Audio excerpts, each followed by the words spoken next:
Good morning, everyone. Today, in this session, we are continuing the chapter that is refraction through lenses. Okay, we have discussed so many topics that we are discussing about the that when the position of the object is just we are placing between the different positions.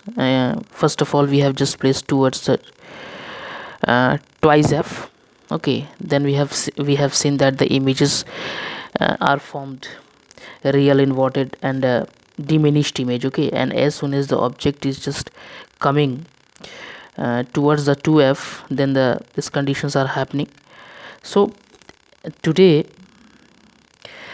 we are going to discuss about that is when the object is at f1. Okay, this thing I have discussed that at f1 if you place the image object, then what will happen? A rays is parallel to a rays, this one at the top point of position A. Okay, a ray which is parallel to the principal axis, just after striking the lens, it just passes to the f2. Okay, and one is just passing undeviated, so the image will be formed at the infinity. Okay, infinity. In this manner, convex lens is used in the collimator of a spectrometer. A spectrometer is an instrument, okay, to obtain parallel beam of light by placing the source of light as the focus of convex lens. So यहाँ पे इस तरीके से convex lens जो होता है वो spectrometer experiment में काम आता है ना. ठीक है, convex lens is used in the collimator of spectrometer. Spectrometer में एक कॉलीमेटर होता है ना, जो कि बीम को पैरेलल बना देता है ना. तो इस केस में इस तरीके से उसमें काम कहा जाता है. अच्छा, एक केस बेटा हम लोग और देखने वाले हैं. It's very very important case. इस फिगर को आप देख सकते हैं. क्या होगा जब हम लोग ये ऑब्जेक्ट को फोकस को f1 और ऑप्टिकल सेंटर के बीच में रख दें. तो इस कंडीशन में क्या होगा कि देखिए यहाँ पे इस तरीके से जब हम लोग यहाँ पे रख रहे हैं ऑब्जेक्ट, तो one ray of light is just from the top of the object, यहाँ से स्ट्राइक लेंस आफ्टर रिफ्रैक्शन के बाद वो f2 से पास हो रही है, लेकिन एक अनडेविएटेड पास हो रही है. ठीक है, लेकिन यहाँ पे देख रहे हैं हम लोग कि यहाँ पे कोई मिलने का कोई चांस नहीं होता, यानी इधर जो इमेज है वो बनने का कोई चांस नहीं दिखाई दे रहा है, क्योंकि इफ़ यू एक्सटेंड इट, आप लोग पढ़ाएंगे तो काफ़ी डाइवर्ज होती चली जाएगी ना. ये कहीं मिलेगी नहीं तो इमेज नहीं बनेगी. तो इमेज नहीं बनेगी तो फिर क्या होगा?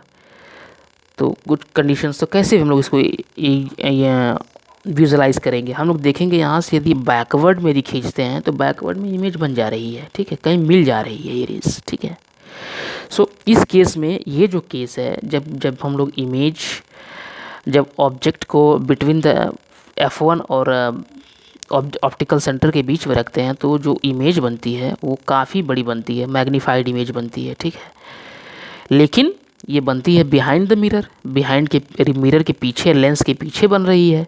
तो ये image is quite magnified image. ठीक है, मैग्नीफाइड मीन्स बहुत बड़ा ना, बिगर देन द ऑब्जेक्ट. देख रहे हैं यहाँ पे हम लोग किस तरीके से, ये छोटा है, ये काफ़ी बड़ा है, तो it is bigger than the object, that is magnified image. Okay, it is inverted image, आप देख सकते हैं. Sorry, it is erect image. आप देख सकते हैं कि ये सीधी रेखा में है, नहीं उल्टी नहीं बनी हुई है, सीधी ही बनी है. तो दिस इज़ इरेक्ट मैग्नीफाइड और बिहाइंड द मिरर. और एक जो सबसे ख़ास बात इसमें देखने को मिल रही है वो है कि ये इमेज जो बन रही है वो वर्चुअल बन रही है. ठीक है, क्योंकि वर्चुअल कैसे बनती है? वर्चुअल जब हम लोग देखते हैं रियली कहीं पे किसी पॉइंट पे मीट नहीं करती, और यदि हम डॉटेड लाइन से उसको शो करें, है ना, एक्सटेंडिंग बैकवर्ड्स. ठीक है, तो इस तरह की रेज जो मिलती हैं तो ये हमेशा क्या बनाती हैं? ये वर्चुअल इमेज ही बनाती हैं. ठीक है, और इस तरह का केस हम कहाँ यूज़ करते हैं? This is the most important point कि इस तरह का केस हम किस में यूज़ करते हैं. इस तरह का केस हम लोग करते हैं यूज़ सिंपल माइक्रोस्कोप में. ठीक है, सिंपल माइक्रोस्कोप. तो अब यहाँ पे आप देख सकते हैं कि कैरेक्टरिस्टिक में आपके बुक में लिखा हुआ है कि the image is on the side, same side and behind the object, behind the object यानी इसके जस्ट पीछे बन रही है ना। ये वर्चुअल है, इरेक्ट है, इरेक्ट मतलब अपराइट, अपराइट सीधा एकदम, ठीक है, उल्टा नहीं सीधा, ठीक है। और यहाँ पे देख रहे हैं, और मैग्नीफाइड, मैग्नीफाइड मतलब बहुत बड़ा होता है। तो इस तरीके से ये नेचर है ना, characteristic and location of image है ना। अब हम लोग देख लेते हैं कि इसका प्रयोग कहाँ करते हैं।